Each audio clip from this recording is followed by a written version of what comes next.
What's going on, YouTube? It's been a long time coming for this F-150 project. This is my beater pickup truck, and I started making a video, God, it's been probably about a year now, on pretty much a full recoil audio build.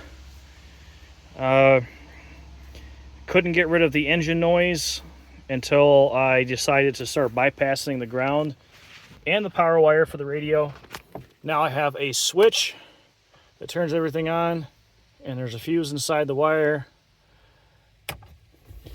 And I had two of the Recoil Audio 6.5s fail over just some time. I don't know if maybe the dirty signal with the engine noise. I actually thought I had a bad alternator. All that's went away now. I even changed out the 4-channel amp, 3 sets of RCA cables, couldn't figure it out. The old Pioneer radio took a shit. So we put a Kenwood in here, still had the same issue.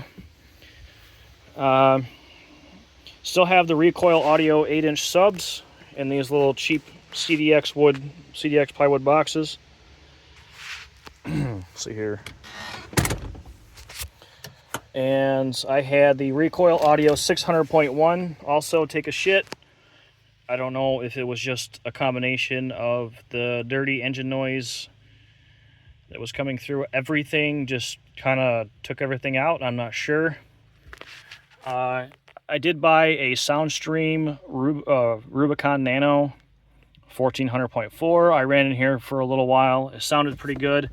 One of the channels took a shit. That was just another fluke thing that happened. I warrantied it, and Sonic Electronic was cool enough to hook me up with the full price of the amp, $158. Got a radio for the diesel. So we'll be doing a project on that in the upcoming future.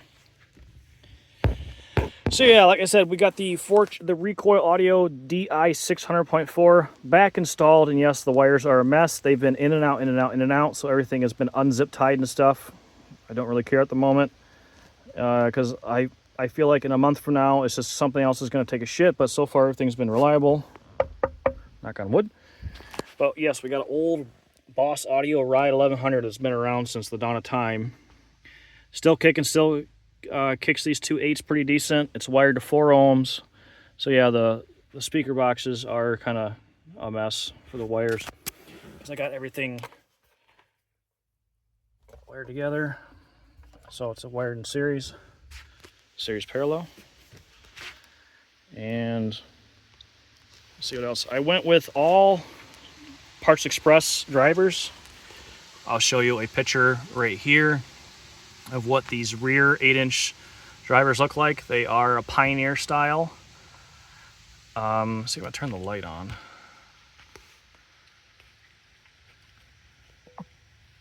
Nope, I guess I have to do that when I first start recording. Bear with me, I just got a new Google phone.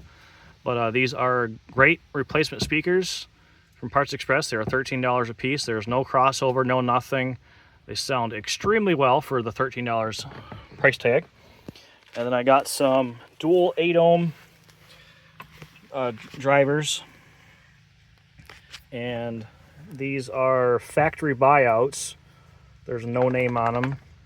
I had to shave the frame of the 8-inch woofer to fit because of the door panel, and carve out all the steel in here. That was a pain in the ass with a pair of tin snips and a grinder. There is a 4.5K crossover, and the crossover is not has anything to do with the 8-inch woofer. It's only to do with these 3-inch Goldwood $8 tweeters. I put these in a few different builds. They sound really well for the price. Yes, it's not going to be an SQ, but they do really well. Got one on the other door as well.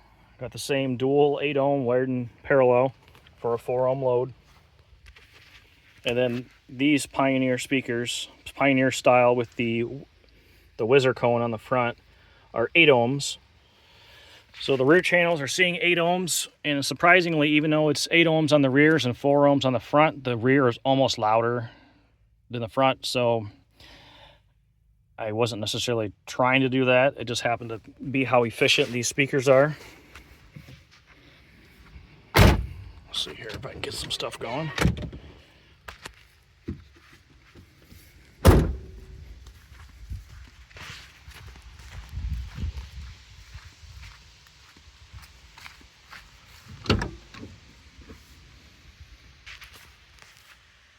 So there you go on that. I had a very tight fit. Had to do a little bit of trimming on the metal back here inside the door frame.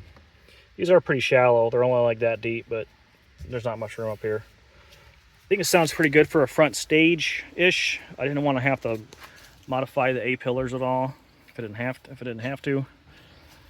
So all in all, it's like $60 for all the speakers, I think. I think these were $15 a piece. And then these are $8.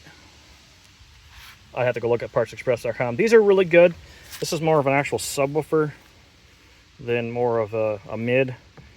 I know that this requires a lot of power to get it moving. That poor little recoil amp doesn't really do it justice. But it works. Well, the Soundstream amp took a shit, which I've had the Soundstream amp in my Yukon for like 6 years. And I got the front channels wired to, well, theoretically they're wired to 1 ohm with all the tweeters on them. But with crossovers and the filters, the capacitors, whatever, no, nothing's wired that way. Same thing with that one. Of course, you can't see anything. But I'll show some pictures of these. And then give me a minute. I'll whip out a demo real quick. Maybe a little bit of a distance test, and then a little bit of bass. All right, stay tuned. Hold on. All right, guys. Quick little demo. Some copyright-free music, like usual.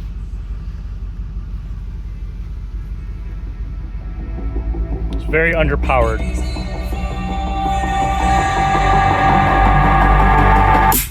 This song is copyright-free. You can use it for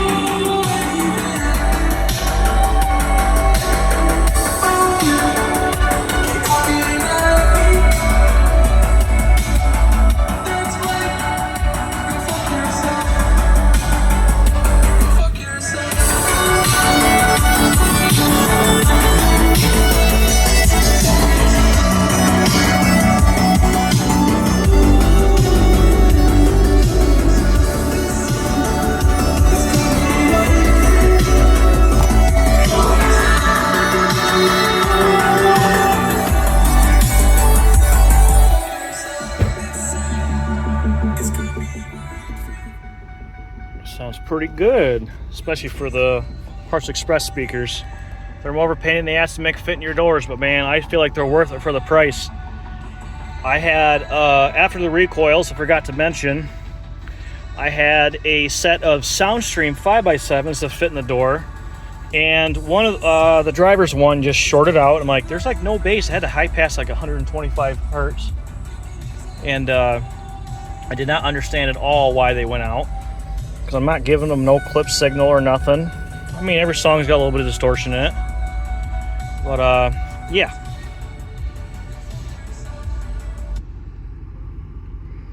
Give another song here. So, those took a shit. Those were the Soundstream, not reference, they were the Soundstream Reserve series. I was like, oh yeah, sound pretty good. Dinky ass little motors on them. The fucking magnet on this thing is, you'll see in the picture, is, massive. So these are home audio style speakers. I prefer that. I think they have a softer sound to them. And they just get louder on less power than the other ones ever do. Give them a quick little demo.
nothing to rock your socks off, but this is better than this Ford pickup truck would ever even dream to have for a factory stereo back in 2002.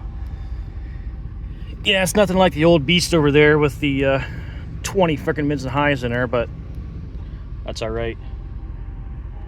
So anyways, figured I'd give a quick update of this thing. It's been like a year. It's not that I didn't want to, but I've had one failure after another. The other radio just shut off one day. That's why we ended up getting this one. And also it was a great opportunity to run to AutoZone, grab a radio off the shelf. This is the 328U. It works really well. I don't care for some of the settings. I got so used to my Pioneers. So, but I do like it. And I think it does have 2.5 volt pre-outs. And the radio we just got for the warranted Soundstream amp is another, it's actually a JVC, which is made by Kenwood, and that's got 4 volts. So like I said, we'll be doing a update build on that in the future. I'm going to start out with Stinger electronics for a 5-channel amp, some subs, door speakers, and we're going to run all Stinger over there. Everything seems to be really good for reviews. I really like them. I have no complaints. And I'm just tired of dealing with, like I said, I'm tired of dealing with all this budget electronics. Recoil Audio has a good name for themselves, but my buddy's 600, was it the Echo 600.1, took a shit.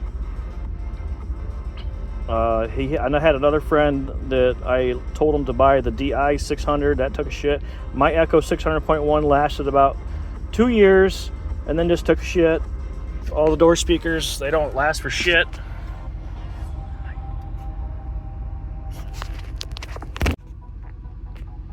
Like I was saying, I'm tired of dealing with budget electronics that claim they're gonna last and everything else. I guess I just asked too much of all the equipment. So, in a nutshell, you get what you pay for. Later, YouTube.